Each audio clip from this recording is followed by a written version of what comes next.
ఈ నెల 10న ప్రధాని మోదీ హైదరాబాద్కు రానున్నట్లు కేంద్ర మంత్రి కిషన్ రెడ్డి తెలిపారు. ఈ పర్యటనలో జహీరాబాద్లో ఇండస్ట్రియల్ పార్క్, వరంగల్లో మెగా టెక్స్టైల్ కాకతీయ పార్క్ పనులకు భూమి పూజ, ప్రారంభోత్సవాలు చేయనున్నట్లు వెల్లడించారు. హైదరాబాద్ సిఎస్ఐఆర్లో నిర్మాణంలో ఉన్న సైన్స్ ఎక్స్పీరియన్స్ సెంటర్ పనులను ఎంపీ ఈటెల రాజేందర్తో కలిసి కేంద్ర మంత్రి కిషన్ రెడ్డి పరిశీలించారు. వచ్చే ఏడాది చివరి నాటికి పనులు పూర్తి చేసి ప్రజలకు అంకితం చేయనున్నట్లు కిషన్ రెడ్డి చెప్పుకొచ్చారు. నరేంద్ర మోడీ గారు ఈ నెల 10వ తేదీన హైదరాబాద్కు వస్తా ఉన్నారు.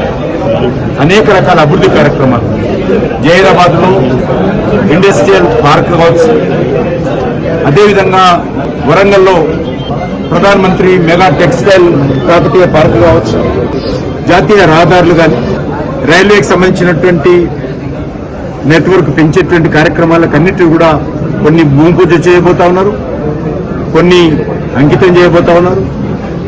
అదేవిధంగా మనకు తెలుసు రానున్న రోజుల్లో కూడా వరంగల్ ఎయిర్పోర్ట్ కానీ, వరంగల్లో నిర్మిస్తున్నటువంటి రైల్ మ్యానుఫ్యాక్చరింగ్ యూనిట్ కానీ, హైదరాబాద్లో నిర్మాణం జరుగుతున్నటువంటి సికింద్రాబాద్ రైల్వే స్టేషన్ కానీ, నాంపల్లి రైల్వే స్టేషన్ కానీ మా పార్లమెంట్ కాన్స్టిట్యున్సీ, అదేవిధంగా ఈరోజు ట్రైబల్ యూనివర్సిటీ ఏదైతే ములుగులో ప్రారంభించుకుంటున్నామో దాన్ని కూడా భూమి పూజ త్వరలోనే నెక్స్ట్ రౌండ్ లో వచ్చినప్పుడు వీటిని కూడా ప్రధానమంత్రి గారు వచ్చే 3-4 నెలల లోపల వీటిని కూడా కొన్ని భూమి పూజ చేసుకోవడము, ఎయిమ్స్ లాంటి హాస్పిటల్ను ప్రారంభించుకోవడం కూడా చేస్తామని చెప్పి సందర్భంగా మనం చేస్తాం.